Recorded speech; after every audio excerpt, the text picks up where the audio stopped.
Sa isang classroom, tinawag ng teacher si Juan.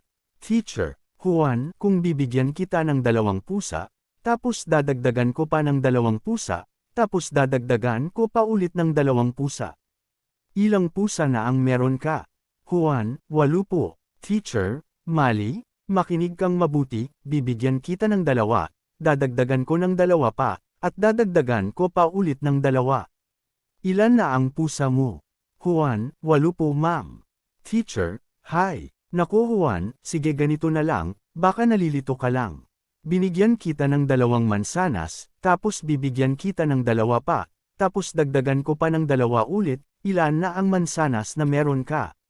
Juan, 6 po. Teacher, good. Marunong ka naman pala, okay ngayon. Kung bibigyan kita ng 2 pusa, at dagdagan ko ng 2, at magdagdag pa ulit ako ng 2 pa, ilan na ang pusa mo? Juan, 8 nga po ma'am. Teacher, ano ba yan Juan? Saan mo ba nakukuha ang 8 na yan? At laging 8 ang sagot mo. Juan, ma'am may 2 pusa na po kasi ako sa bahay, tapos bibigyan niyo pa po ako ng 6, edi 8 na po sila ma'am.